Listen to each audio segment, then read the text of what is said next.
Hello guys, welcome to our YouTube channel Bong reaction. আমি চলে এসেছি নতুন একটা ভিডিও দেখার জন্য। আর আমার সঙ্গে রয়েছে রিয়া আর রাজীব। আর আজকের ভিডিওটা খুবই ফানি একটা ভিডিও হতে চলেছে আই থিঙ্ক। কারণ হচ্ছে কোটা আন্দোলনে অনেকেই আমরা জানি যারা এখন দেশ থেকে পালিয়ে গেছে বা পালানোর চেষ্টা করছে, যারা মানে সত্যি সেসব মানুষদের কি বলবো, যার বিষয়ে ভিডিওটা সে কিন্তু একটা বহুত ভাইরাল একজন মানুষ, বহুত বড় একটা বক্তব্যও দিয়েছিল, তার জন্য ভাইরালও হয়েছিল, তাকে নিয়ে মিমসও বানানো হয়েছিল।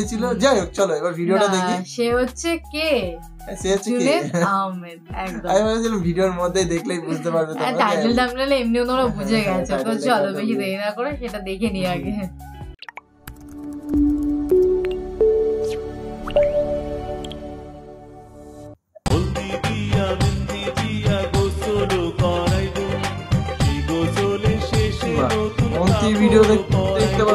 সম্পর্ক বদলে গেল একটি পলকে।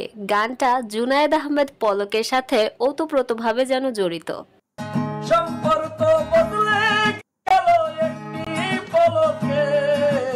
স্যাটেলাইটে পানি ঢুকে যাওয়া কিংবা ইন্টারনেটের তারের সংযোগে দুর্বৃত্তরা আগুন দিয়ে দেওয়া, এই ধরনের কথা বলে নেট অফ করে রাখায় খুবই পরিচিত একজন মন্ত্রী ছিলেন তিনি। নেট অফ করে রাখায় আপনারা শুধুই তাকে অনেক গালি দিয়েছেন। আসলে কিন্তু তিনি অনেক মজার মানুষ। না হলে কি কেউ কোনোদিন বলতে পারে স্যাটেলাইটে পানি ঢোকার কারণে নেটটি সাময়িক বন্ধ হয়ে গেছে? মজার মানুষ বলেই আমাদের এই সংস্কৃত মনা প্রতিমন্ত্রীর অনেক কর্মকাণ্ড দেখা গিয়েছিল। যেমন অল্প বয়সে তিনি বন্ধু তোর বারাত নিয়া এই ধরনের গান গাইতেন।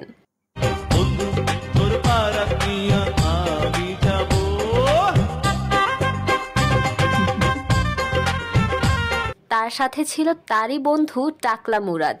মানে কি সুন্দর রতনে রতন চিনে আর কি।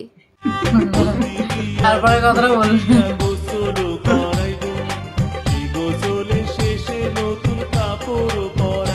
আয়ুব বাচ্চুর গান গেয়ে নিজেকে আয়ুব বাচ্চুই মনে করতেন এই পড়ে না চোখের পলক। আমি কষ্ট পেতে ভালোবাসি, তাই তোমার কাছে ছুটে আসি।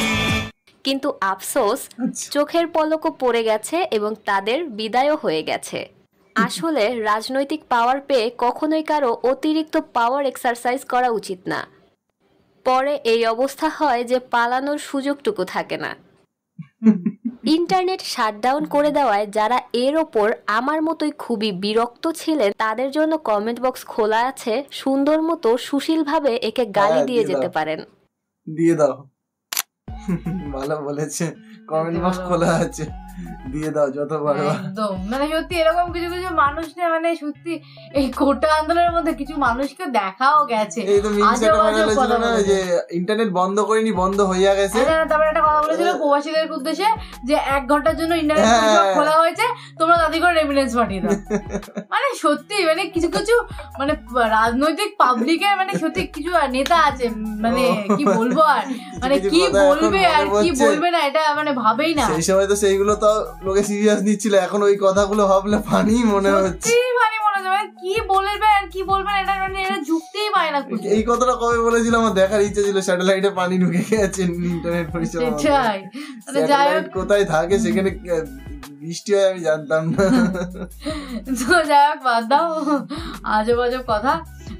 তো এইসব মানুষ মানে কি বলবো, উচিত কিছু কিছু না না, ব্যাপারটা হচ্ছে ভাই যা করেছে বাট আর হইবে না ভাই, আর হইবে না।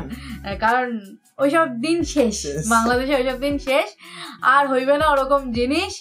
তো যাই হোক, ভালো লাগলো ভিডিওটা, বেশ মজাদার ছিল। অনেকদিন পরে একটুখানি হাসলাম। চলো তোমরা কে কে হেসেছো বা কে কে কার এনার ব্যাপারে এত ক্ষোভ, তারা প্লিজ আমাদের কমেন্ট বক্সে লিখে দাও, যা ভালো লাগে তাই লেখো, বুঝতে পারবো কত লোকের ক্ষোভ আছে ইনার উপরে। সেটাই, আমাদেরও খুব ক্ষোভ, কারণ আমাদের 5 দিন ভিডিও কেউ দেখতে পারেনি, আমরা কেউ দেখতে পারিনি, আর আমাদের খুবই খারাপ লেগেছে। আমরাও পরিস্থিতি ভালো করে জানতে আমরা ভিডিওর মধ্যে দিতে পারলাম না, আমরা পরে মনে মনে দিয়ে দেবো। চলো এই ভিডিওটা এখানে শেষ করছি।